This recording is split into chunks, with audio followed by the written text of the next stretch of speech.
In Homer's Iliad, there's a rather steamy bit in which Hera decides to seduce her husband Zeus. The reason Hera wants to do this is that she's backing the Greek invaders against the Trojans, but Zeus is on the Trojan side. So in order to help the Greeks, she needs to get Zeus to stop paying attention for a while. And a surefire way to get a man's attention is to seduce him with a little help from Aphrodite and the god Sleep, whom she bribes by promising to let him marry one of the divine graces. She persuades Zeus to lie with her, after which he falls into a deep post-coital snooze. While he's asleep, Hector, the Trojans' mightiest warrior, is badly wounded. On waking, Zeus reacts to this as any betrayed husband might, especially if the betrayed husband happened to be father of the gods. He says to Hera, "Impossible creature, it is surely your vile scheming that has put godlike Hector out of the battle and panicked his army. You may soon be the first to feel the benefit of your troublesome mischief when I flog you with blows of the whip." Now, you may find it odd to think that the ancient Greeks told racy stories like this about the gods, the very same gods that they sacrificed to, prayed to, built temples to. But there are plenty of tales like this. For example, according to Hesiod, Zeus's father Cronos cut off the genitals of Zeus's grandfather Uranos with a sickle, and then Cronos's mother threw them into the water. It was out of the resulting froth that Aphrodite was born. In another tale, Aphrodite and Ares get caught committing adultery.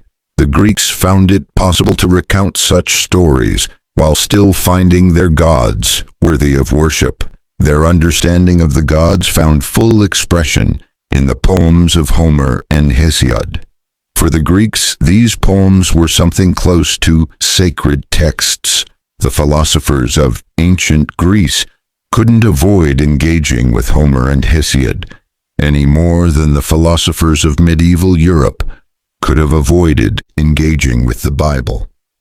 Greek philosophers, however, took a considerably more critical approach to religion than anything we can find in medieval Europe, and none more so than Xenophanes. Before we get to him, let's look briefly at the gods in Homer, or rather, in one of the two poems ascribed to him, the Iliad. I have already complained about how little we know about the pre-Socratics, and we know even less about Homer. In fact, there isn't even agreement about whether the two poems are the work of a single person, as opposed to compilations that emerged over the course of generations. The Iliad, as you probably know already, is the story of the Trojan War, in which the Greeks, led by Agamemnon, lay siege to Troy in order to recover the beautiful Helen. Of her face is so beautiful it launched 1,000 ships, fame. The 1,000 ships her face launched were the ones carrying the Greeks to Troy. The Iliad covers only a little bit of the Trojan War. As it says in its opening lines, it focuses on the wrath of Achilles, the story of how Achilles is offended and refuses to fight, leading to a stalemate between the two armies until his anger is roused, and he comes out and kills Hector, the Trojans' main hero. Although the climax is a duel between Hector and Achilles, there are many heroes on both sides, including on the Greek side Odysseus, whose voyage home will be the subject of the Odyssey. There are also many side characters who aren't mighty heroes, even an occasional commoner or woman. The aged Priam also gets a good part as a grieving father, after Achilles slays his son Hector and drags him around the city tied to his chariot. But aside from the heroes, the main characters are the gods. The gods are involved whenever anything significant happens to the human characters. We've already had an example of this. Homer shows us that Hera needs to distract Zeus by getting him to go to sleep so that she can arrange for Hector to be wounded without Zeus's interference. The overall effect of this, from a philosophical point of view, is that Homer's gods are the explanations of last resort, or even of first resort. Nothing can happen without the gods being involved. At the very least, they need to allow humans to act. More often it seems like human agency is just an extension of divine agency. When the warriors are brave, it's because the gods have put courage into their hearts. When they retreat, it's the gods who have drained away their willingness to fight. On the one hand, this makes the humans seem like mere playthings of the gods, but on the other hand, the Homeric gods are a lot like humans, and not even particularly well-behaved humans. They get angry, they quarrel, they deceive and seduce one another. So one might look at it from the other point of view and say that the human sphere has been extended to include the ultimate explanatory principles, namely the gods. Now let's turn to the other main text, which tells us about Greek religion before the pre-Socratics, what you might call pre-Socratic belief about the gods. This is by a farmer named Hesiod from the rustic area of Boeotia in mainland Greece. Hesiod wrote a poem called Works and Days, which has a lot to say about farming as well as the gods, though Hesiod also finds time to complain about his lazy jerk of a brother. But the more important text for us is his Theogony, which, as its title says, is a poem about the generation or birth of the gods. After a long opening prayer to the Muses, Hesiod tells us that the first of all things to come into being was the god Chaos, who seems to represent some kind of void or gap between the earth and the underworld. Then comes Gaia. Gaia is the earth, and she gives birth to the god Uranos, which means heaven. They mate to produce a whole generation of gods, including Zeus's father, Kronos. This is a theme commonly found in other early religions, the mating of the earth and heaven, which produces other cosmic principles. So far, this sounds a bit like some of what we've seen in the pre-Socratics. Thales says everything comes from water, Anaximenes that it all comes from air, Hesiod that it all comes from chaos and earth. Of course, in Hesiod's story, the cosmic principles are gods, but still he's giving you a cosmology. But there are some big differences between Hesiod and the early philosophers of Miletus. Like the pre-Socratics, Hesiod is trying to explain things, but the things he tries to explain tend to be rather different. For instance, he tells a story in which Prometheus tricks Zeus into taking the bones and skin of an animal rather than the meat. This is supposed to explain why the Greeks sacrifice animals to the gods, but are allowed to eat the meat rather than offering up the whole animal. This, incidentally, is a common refrain in Homer. The gods are often pleased or annoyed with our heroes because they do or don't sacrifice properly. But in general, Homer is much more interested in the human sphere than Hesiod is, at least in the Theogony. That makes the Theogony a more vivid comparison and contrast to our early pre-Socratic philosophers. Another important difference between Hesiod and the pre-Socratics is that Hesiod isn't giving us arguments, even implicitly. Instead, he's declaiming, telling an epic tale that will convince with its power and instill awe as well as belief. Despite this, his gods turn out to be much like the gods of Homer. They trick each other, they sleep with each other, they get angry and fight wars. This may strike us as distinctly unphilosophical, but we should remember that all Greek philosophers, From Thales to Neoplatonists in the 5th century AD, more than 1,000 years later, knew their Homer and Hesiod inside out. These poems were the definitive works of not only religion, but also literature and history in the Greek world. They were a shared culture which bound together Greek civilization. Unsurprisingly, Plato and Aristotle often quote from both Homer and Hesiod, and they are happy to ascribe various philosophical doctrines to these great poets. For instance, in a dialogue called the Theaetetus, Plato associates Homer with Heraclitus's doctrine that everything is constantly changing. Aristotle, meanwhile, is always pleased if he can quote a line of Homer to illustrate a certain view. It shows that wise people tend to take the view seriously, Homer being the ultimate example of a wise person. This way of treating the poets is disconcerting. Did Plato and Aristotle really not know the difference between poetry and philosophy? As we'll see later in this book, they certainly did, and in fact, Plato has quite an axe to grind with Homer, but they were open to the idea that Homer or Hesiod might be addressing some of the same issues as the ones philosophers tackle, even if not in exactly the same way. It's really this that makes it possible for there to be a clash between the philosophers and the poets. If Homer had only talked about the wrath of Achilles and Odysseus' journey home, if Hesiod had only talked about farming and his useless brother, then Xenophanes would have had no complaints.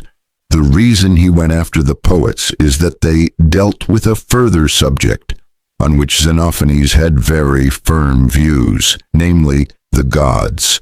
Xenophanes was a poet himself, albeit not an author of epic verse.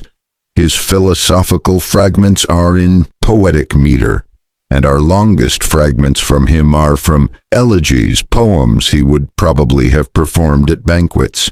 He lived a long time. In one fragment he says that at the time of writing his poem, he's 92 years old.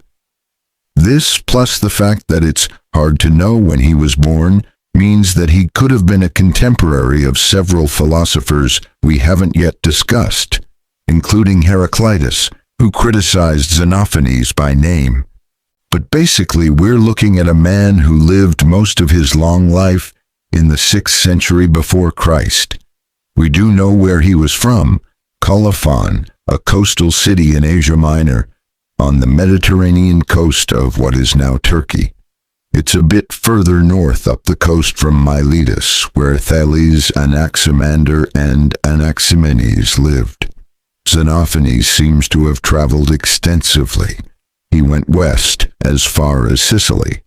Some later sources tell us that he went to Elea in mainland Italy, but they might have invented this because they want us to connect Xenophanes with Parmenides, who was from Elea. Xenophanes represents a new development in pre-Socratic philosophy, because he's the first explicitly to attack the authority of the poets. Of course, the Milesians, the philosophers we've looked at in the previous 2 chapters, were departing from the poets also, by replacing the gods with more complicated physical accounts of the cosmos. But Xenophanes was the first to really lay into Homer and Hesiod. One of his complaints was something I've already mentioned. The poets say scandalous things about the gods, telling stories of their adultery, thefts, and mutual deception. These gods aren't just like humans, they are all too human. And no wonder, says Xenophanes in another couple of fragments, because the conception we have of the gods is really a projection of human nature. The poets describe the gods as being born from parents, just like humans. They wear clothes, they talk. In fact, points out Xenophanes, it isn't just the poets. The Ethiopians think that the gods have black skin, like people from Ethiopia, whereas the fair-haired people from Thrace think that the gods have, you guessed it, fair hair, in what may be the first joke in the history of philosophy, albeit a joke with a serious message, Xenophanes sarcastically remarks that if cattle or horses could depict the gods, they would show them looking like cattle or horses. At first, this seems to be the sort of thing a skeptical atheist of modern times might say. God didn't create man in his image. Rather, we create God in our image. But Xenophanes was no atheist.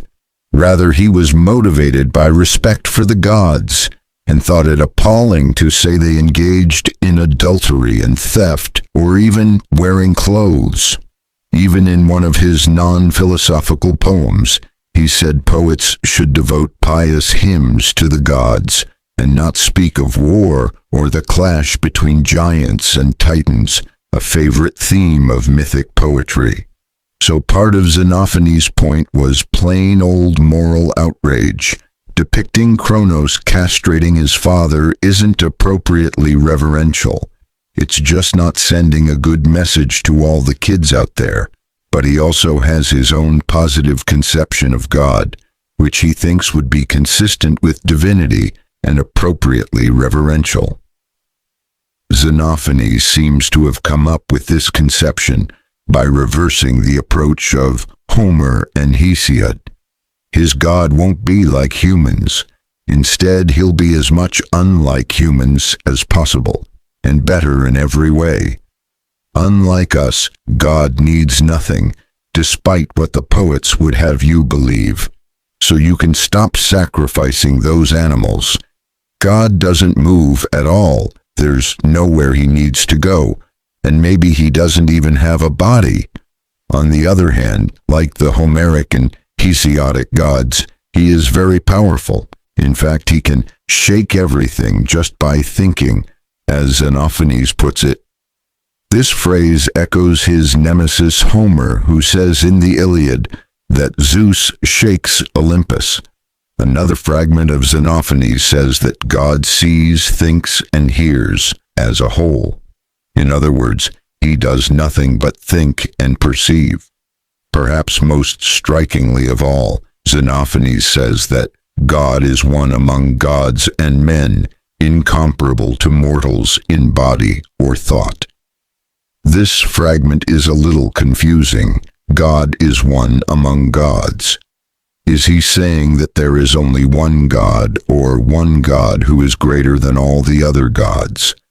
If it's the former, then Xenophanes is abandoning not only the anthropomorphic conception of the gods we find in the poets, but even the idea that there are many gods. We might see this as another move in the direction of simplicity, as we found in the Milesians. They each had their single principle, be it water, air, or the infinite. Xenophanes has his one God. So what about all the things that the poets explained by referring to their many gods? A nice example is what Xenophanes says about the rainbow. The Greeks had a goddess named Iris who was identified with the rainbow. Total rubbish, says Xenophanes. A rainbow is nothing but a cloud with some colors in it. As for the sun, it's not a god called Helios. It's a bunch of fire that has been gathered together. Here we can see Xenophanes extending the ideas of his Milesian predecessors as a way of replacing the poetic worldview. It's almost irresistible to call his new approach scientific, because it refers to physical stuff like clouds, rather than gods and goddesses. But again, like the Milesians, he hasn't gotten rid of religious sentiment. If anything, he's saying that proper respect for the divine should lead us to adopt his conception of a single God who does nothing but think and has nothing in common with us apart from this ability to think. But why is God thinking and not moving or any of the other things we do? Maybe because thinking is the one thing humans can do that is worthy of God. But even here, Xenophanes insists that God is nothing like us. He is incomparable to us both in body and in thought. You'll notice, for instance, that we can't shake all things just by thinking about it. You can only imagine what Xenophanes' contemporaries must have thought about all this. Where does this arrogant dude from Ionia get off? Telling us everything we believe about our cherished gods is silly. And certainly, Xenophanes, as I've presented him so far, seems, if not arrogant, then at least blessed with tremendous self-confidence. He's taking on the poets, the biggest target around, but other fragments give a different impression. In these fragments he shows that he has a cautious and maybe even skeptical attitude towards what humans, including himself, can know. He says that no one really knows about the gods and other things he is telling us about. Rather, even if you are lucky enough to believe the truth, you won't know this is just as revolutionary as his ideas about God. He's distinguishing between believing something and really knowing it, a distinction which will be tremendously important down the line when we get to Plato, for example. In fact, this is important for philosophy as a whole, the attempt to sort out what we can know from what we merely believe. But it's not clear exactly what Xenophanes is saying here. What are the things no one can ever know? He's at least claiming that the nature of God, or the gods, is beyond human grasp. In another fragment, in which it looks like he's talking about his own teachings, he says, "Let these things be believed as being like the truth." Where's that tremendous self-confidence now? It seems to have been replaced by a deep modesty about human powers of understanding. The best any of us can do is to find the most plausible and appropriate beliefs. But that doesn't stop Xenophanes from being pretty tough on people who fall short of these most plausible and appropriate beliefs, especially on a topic as important as the divine. We don't know maybe that God thinks and can shake all things by thinking, but we should believe it. Whereas we sure as heck shouldn't believe that God commits adultery. These themes from Xenophanes are going to reverberate throughout pre-Socratic philosophy, and also in Plato and Aristotle. Other pre-Socratics will also distinguish between what we can merely believe and what we actually know, but they'll tend to be a lot more confident about their own views than Xenophanes was. We'll also keep seeing a kind of rivalry between the philosophers and the poets. That's true of Heraclitus, for instance, who we'll get to shortly.